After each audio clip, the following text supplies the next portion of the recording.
सज्जनों तथा देवियों, संसार से हमें कुछ चुनना चाहिए। हमें कुछ खोज करके ठीक ठाक करके ही लेना चाहिए। कुछ खाते हैं, कुछ देखते हैं, कुछ बोलते हैं। पांचों ज्ञानेंद्रियों से हम जो विषयों को लेते हैं, सुधार कर न लेने से साथ साथ उसकी गड़बड़ियाँ, उसकी कमियाँ चली जाती हैं। इससे जीवन बनने की बजाय बिगड़ जाता है, विकार आते हैं। हम बाह्य दिशा में काफ़ी कुछ अवनियाँ करते हैं, सुधार करते हैं, फटकते पछोरते हैं, तब खाते पीते हैं। केला खाते हैं, छिलका निकाल देते हैं। सब्जी खाते हैं, छिलका उतार देते हैं। ऐसे ही बहुत तरफ कई चीज़ों में करते हैं। फल खाते हैं, अच्छे फल, कीमती फल ला करके, महंगे फल खरीद करके खाते समय चाहे जितना महंगा फल हो, लेकिन छिलका निकालते हैं। कई फल ऐसे होते हैं, बहुत महंगे मिलते हैं, लेकिन क्या हम उसका छिलका भी खाते हैं? छिलका निकाल देते हैं। ऐसे ही जब हम मानसिक खुराक को ग्रहण करते हैं, ये तो बाहर का खान पान शारीरिक खुराक हुआ। महंगे से महंगे खाद्य सामग्री को ला करके अवनियाँ करते हैं, फटकते हैं, पछोरते हैं, छीलते हैं, साफ शुद्ध करके ही खाते हैं। तो मानसिक खुराक को हम बिना अवनियाँ किए, बिना फटके पछोरे, बिना अवनियाँ किए कैसे लेते हैं? और क्या उसे ऐसे ही ले लेने पर क्या मानसिक लाभ हो सकता है? कोई नुकसान नहीं होगा। होगा नुकसान, लाभ के बजाय हानि हो जाएगी। मानसिक खुराक ग्रहण करने के लिए हम सत्संग में जाते हैं, ग्रंथ पढ़ते हैं, बाहर भ्रमण करते हैं, समाज में रहते हैं, लोगों के पास बैठते हैं, सोचते हैं, देखते हैं। इन 5 विषयों में से भी हम मानसिक खुराक लेते हैं, और इसके लिए तमाम साधन हैं, जिसे हम सभा, सोसाइटी, सत्संग के नाम से जानते हैं। अनेक धार्मिक ग्रंथ, मत मजहब हैं, वहाँ जाकर के मानसिक खुराक लेते हैं। अब बिना सोचे विचारे, साफ किए, बाहर तन की खुराक हम मन इंद्रियों से देख करके ले लेते हैं, बहुत कुछ सुधारते हैं, लेकिन मानसिक खुराक को जांचने परखने के लिए हमें अंतःकरण है। उसके लिए विवेक और विचार, जो बहुत ही महत्वपूर्ण अंग हैं मनन चिंतन परखने समझने के लिए। तो बिना मनन चिंतन किए, विवेक विचार किए लेंगे हम, तो क्या सही चीज जाएगी भीतर? सही चीज जाने के साथ साथ गलत चीजें चली जाएंगी। भीतर दुख पैदा करने वाली चीजें चली जाएंगी, तो लेने से क्या फायदा हुआ? हम शांति के लिए सत्संग करते हैं, हमारे जीवन में सद्गुण आए, सुधार आए, कल्याण हो, शांति हो, लेकिन उसी के साथ साथ ये ज्ञान ग्रहण तो हुआ शांति का, लेकिन साथ साथ उसके साथ अनर्गल चीजें आ गईं, पैदा हो गईं। तो हमने सोचा नहीं, समझा नहीं, तो शांति कैसे पाएंगे? और ये नियम है कि साफ सुथरा बना बनाया कहीं नहीं मिलता है। खेत में बुआई करते हैं हम, कोई बीज का चुनाव करके और बोते हैं, देखते हैं कि बीज के साथ साथ खरपतवार भी उगाते हैं। खरपतवार के बीज वातावरण में पहले से फैले हैं, वो हमको दिखाई नहीं देते और उगाते हैं। तो अब हम बीज के पौधे जो उगे उनकी पहचान करके उन्हें बचा बचा करके खरपतवारों को नहीं निकाई करेंगे, निराई नहीं करेंगे, तो हमारे जो असली पौधे हैं, हमारे माने हुए जो जिन बीजों को बोए हैं उनके पौधे हैं, तो विकसित नहीं हो पाएंगे, आगे बढ़ नहीं पाएंगे, कमज़ोर हो जाएंगे और यहाँ तक कि निकम्मे हो जाएंगे, हमें फल फूल नहीं दे पाएंगे। तो फल फूल लेने के लिए उन बीजों को, उन पौधों को स्वस्थ बनाए रखने के लिए अन्य खरपतवार, अन्य निरर्थक जो हम नहीं बोए हैं, नहीं चाहते हैं, नहीं लेना चाहते हैं, नुकसानदेह हैं, जो हमारे शांतिवर्धक, कल्याणवर्धक तत्वों को दबाते हैं, उनको निकाई करके, खोद करके, काट करके, छांट करके अलग करना ही होगा। तब हमारे वे शांति, सद्गुण, सत्संग के पौधे विकसित हो करके हमें जीवन में लाभ देंगे, शांति देंगे। ये काम कोई दूसरा नहीं करेगा, ये काम दूसरे के करने से हमें लाभ भी नहीं होगा, स्वयं करना पड़ेगा। चाहे कोई कितना सुधार करके, छांट करके ग्रंथ लिख दे, बात बता दे और अपने जीवन को करके दिखा दे, बिना अपने जीवन में उसका प्रयोग करके निराई गुड़ाई किए, बिना साफ सुथरा किए अपना काम नहीं बनेगा। इस काम को स्वयं हमें करना पड़ेगा। बाहर तो सब्जी छील करके हमें कोई दे देगा, केला छील करके भी साफ करके गूधा दे देगा थाल में और हम खा लेंगे। लेकिन सत्संग, विचार, ग्रंथ, समाज, देश, दुनिया में कहीं नहीं ऐसा होता है। स्वयं अपने पास वो शक्ति अर्जित करनी होगी, काम करना होगा, साफ सुथरा करके लेना होगा। धर्म के क्षेत्र में, कल्याण के क्षेत्र में जहाँ भी हम काम कर रहे हैं, जी रहे हैं, सोच रहे हैं, पढ़ रहे हैं, लिख रहे हैं, सब जगह तन और मन दोनों की खाद्य सामग्री है। तन को स्वस्थ बनाए रखने के लिए भी अच्छी अच्छी चीज़ें, पौष्टिक चीज़ें हैं और विनाशकारी भी चीज़ें हैं, हानिकारी चीज़ें हैं। तो लाभकारी चीज़ें लेते हैं और उसमें भी साफ सुथरा करके साधक तत्वों को लेते हैं, बाधक को छोड़ देते हैं। ऐसे मानसिक खुराक लेने के लिए हमें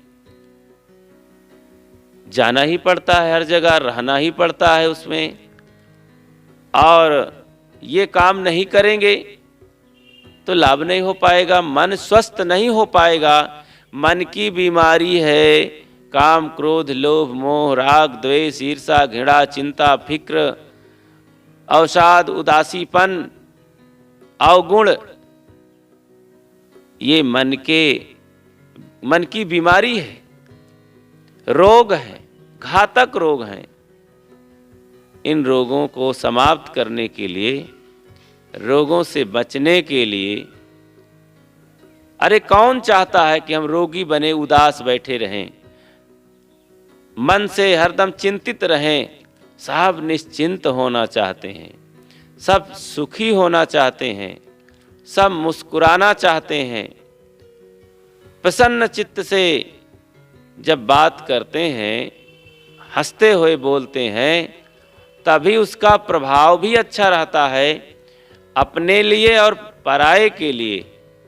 जब हम उदास होते हैं, चिंतित होते हैं, खिन्न होते हैं, तो अपने लिए और दूसरे के लिए भी बहुत बड़ा घातक होता है। जैसे कोई कोढ़ी हो, सड़ा हो आदमी, उसका हाथ पैर गल रहे हों, तो दूसरे के लिए कैसा होता है? क्या दूसरा कोई उसके पास बैठना चाहता, देखना चाहता है? नहीं देखना चाहता, नहीं बैठना चाहता, घृणा करता है वो आदमी। क्या उसके हाथ का पानी, भोजन हिम्मत पड़ेगी? जिसकी उंगलियां सड़ रही हों, पैर सड़ रहे हों, बदबू मार रहा हो, और हमको लोटा थाली मांझ करके दे भोजन पानी, तो हिम्मत पड़ेगी खाने के लिए? नहीं पड़ेगी। और उसके स्वयं के लिए भी कितना कठिन है। हर समय दर्द है, मक्खियां भिनभिनाती हैं, काट लेती हैं मक्खियां, वो उसी में कराह उठता है, उलझन में पड़ जाता है, छिपाता है, ढांकता है, स्वयं घृणा भाव में बैठा पछताता है, उसका मन हर समय मलिन होता है। ऐसे ही जब हमारे मन में ये विकार होते हैं, जब हम क्रोध से और घृणा से, चिंता से, फिक्र से ग्रसित रहते हैं, तो अपने लिए और पराये के लिए कैसे लाभकारी हासिल हो सकता है? दूसरे लोग देखते हैं और वो भी चुप रहते हैं, हट जाते हैं और समझ लेते हैं कि ये आदमी अभी अपने सहज मूड में नहीं है, सहजता में नहीं है, प्रसन्नता में नहीं है। एक रोता हुआ आदमी, चिंतित आदमी, पश्चाताप में डूबा आदमी का चेहरा और शरीर, उठने बैठने खड़े होने के जो ढंग हैं, जो मुद्राएं हैं, क्या सहज होती है? बहुत विकृत होती है। उसका फोटो ले लिया जाए तो क्या सबके लिए लाभकारी होगा? प्रसन्नता देगा? स्वस्थ दिखाई देगा? नहीं। तो कोई नहीं चाहता है इस चीज को। तो भाई इस काम को भी स्वयं करना होगा। इस काम को कोई दूसरा कर भी नहीं सकता उधारी में। इसको तो स्वयं हमें, इस हाथ पैसा दो, उस हाथ लाभ लो, सौदा लो, तो ये वाली बात है। उसमें कोई उधारी नहीं है कि कोई बात नहीं भाई, आज सुना दीजिए और फिर समय आएगा तो देखेंगे, हमें लाभ मिल जाएगा। ऐसा नहीं, छांटना, विचारना होगा, तराशना होगा बातों को, सिद्धांतों को, तब जीवन सुधरता है। हम तो सब मान लेते हैं, विश्वास कर लेते हैं। अरे विश्वास भी कैसे किया जाए? हमारे पास जो शक्ति मिली है, अब बनिया विश्वास कर ले, मास्टर डॉक्टर विश्वास कर ले, व्यापारी विश्वास कर ले, बैंक वाले सब विश्वास कर ले। आज जितने बैंक ऑफिस हैं, सरकारें हैं, कोई लिखा पढ़ी ना करे, विश्वास कर ले तो काम चलेगा? अरे बैंकों में तो प्रत्यक्ष देखते हैं कि ये आदमी है, कागजी कार्रवाई नहीं है, प्रमाण पत्र नहीं है, तो कुछ भी काम नहीं करेगा, कोई भी अधिकारी नहीं मानेगा। और मान भी लेगा, कोई प्रमाण पूछ लिया, दिखाने के लिए कहा तो दिखा ही नहीं पाएगा। मृतक प्रमाण पत्र, फला प्रमाण पत्र, ढेका प्रमाण पत्र, उम्र प्रमाण पत्र, सबके लिए तो प्रमाण पत्र की जरूरत है। तो अपने जीवन की शुद्धता, प्रामाणिकता होनी चाहिए कि नहीं? वचन की प्रामाणिकता, जीवन की प्रामाणिकता, हमारे खान पान की प्रामाणिकता, हमारे शांति की प्रामाणिकता तो होना ही चाहिए। तो इसकी प्रामाणिकता आती है विचार और विवेक और परख में। पारख बिना विनाश है, कर विचार हो भीन। परख के बिना, परीक्षा के बिना तो जिंदगी का विनाश है, कल्याण शांति का विनाश है, उद्धार और कल्याण का विनाश है। ये मत सोचो कि जैसी तैसी जिंदगी जी करके हम सफल हो जाएंगे, कल्याण हो जाएगा, नहीं। इसलिए हर तरफ परखो परखो परखो। इन लोगों की जिंदगी को देखो, कैसे लोग मानते चले जाते हैं। सड़ियल जिंदगी जी करके, लापरवाही के साथ जी करके, और फिर भी अकड़बाजी दिखाते रहते हैं कि हमने इतना चारों धाम कर लिया, इतनी बार गए, और तीर्थ में जाकर, प्रयाग में जाकर, हरिद्वार में जाकर, अयोध्या में जाकर के इतना संकल्प लिए और वहाँ इतने महीने वास कर लिए, हमारा जीवन धन्य है। और उनकी जिंदगी में देखो, पन्ना पलटो उनकी जिंदगी के, हर पन्ना गंदा है, हर पन्ने में फूहड़पना से भरा है, कहीं कोई सफाई स्वच्छता है ही नहीं।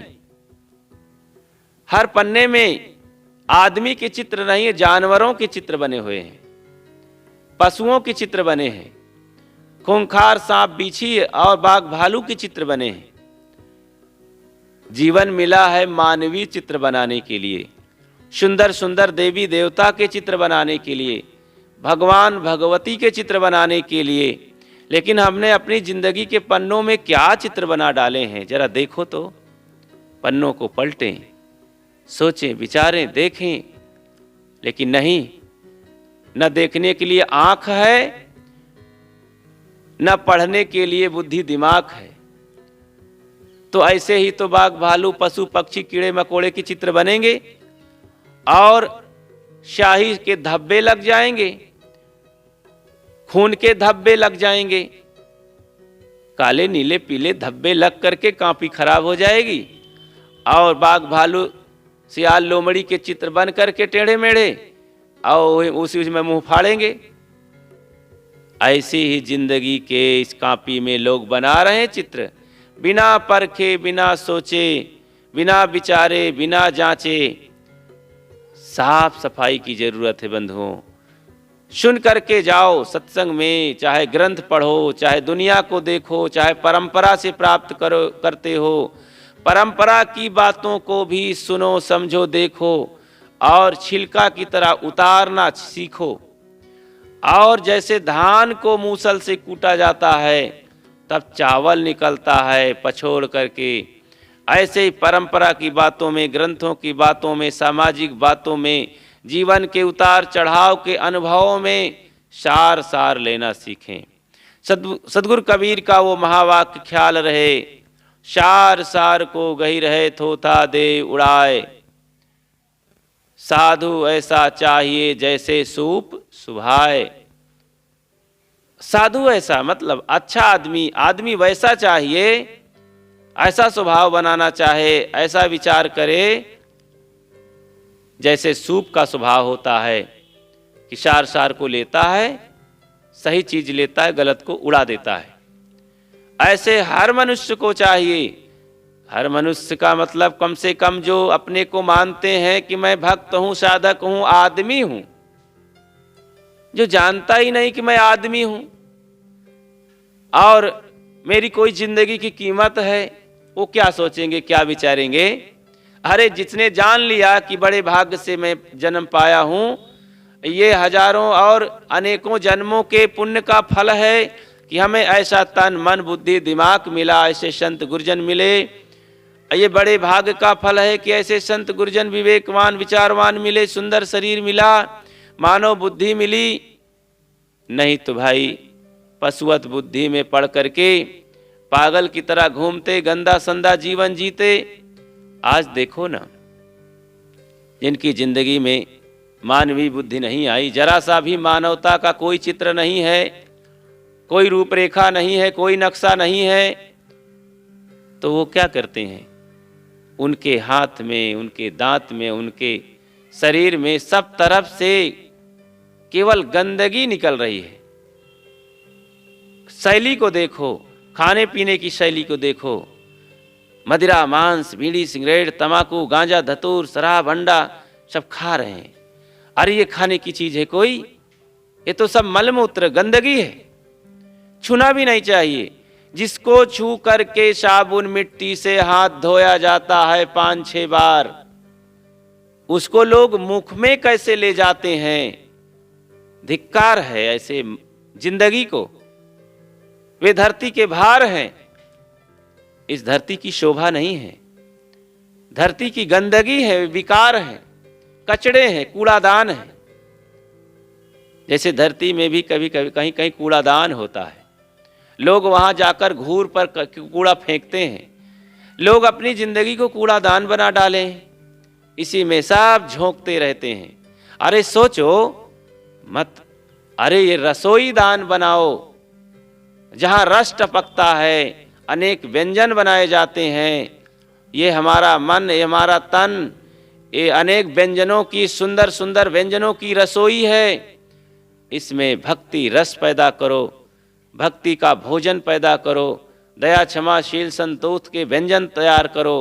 देखोगे कितनी महक आती है, कितना सुंदर व्यंजन बनता है कि इसको खाने के लिए लोग पंगत लगाते हैं और फिर जीमते हैं बड़े चटक स्वाद के साथ।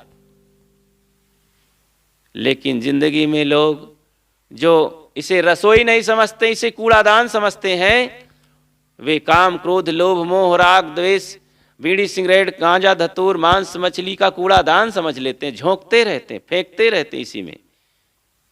उनकी जिंदगी नहीं है, उनकी जिंदगी के बजाय बल्कि गंदगी लिए घूम रहे हैं। तो बंधुओं, हमें सफाई की जरूरत है, स्वच्छता की जरूरत है। जहां रहो छिलका उतारते रहो, विकार छांटते रहो, पछोड़ते रहो, सार सार को लेते रहो, तो जिंदगी हमारी जैसा सदगुरु कबीर कहते हैं वैसा ही बन जाएगा। वे कहते हैं, फूल रहन की टोकरी घोरी खाया। ये शरीर फूल रखने की टोकरी है। ये शरीर, ये तन मन हमारा मानवीय शक्ति को अर्जित करने के लिए, सुंदर सद्गुणों की सुगंधी और सुंदर सुंदर जीवन गढ़ने की ये टोकरी है, तन है, ये साधन है, ये औजार है, पात्र है। लेकिन हमने इसे बहुत गड़बड़ कर दिया। इसलिए सद्गुरु कबीर के इन महावाक्यों को, महासूत्रों को, एक एक सूत्र को याद करो। ये ज्येष्ठ का महीना है, इसमें कबीर जयंती मनाई जाती है और कबीर जयंती में कबीर के महान इन सूत्रों को याद किया जाता है, जीवन में धारण किया जाता है। उनके एक एक वचनों को, एक एक वाणी को धारण कर लिया जाए तो जीवन मानवीयता से भर जाता है, मानव आकृत बन जाती है। सुंदर जीवन के पन्ने पन्ने में मानवता लिख जाती है और दानवता, पशुता चली जाती है। इसलिए सद्गुरु कबीर को याद करो। आज इस संसार में कबीर की महती आवश्यकता है। कबीर जैसा जीवन जिए और उनके आदेश का पालन करके हम सब लोग जिएंगे तो निश्चित हमारा जीवन मानवता की आकृति और संस्कृति से भरपूर हो जाएगा। इसलिए सार सार को ग्रहण करें और असार को उड़ाएं, जिंदगी को सुंदर बनाएं। अपनी बात को यहीं विराम देता हूं और यही निवेदन और यही आशा करता हूं कि हम सब अपनी जिंदगी को इसी तरह गढ़ेंगे। बोलिए सद्गुरु कबीर साहिब की जय।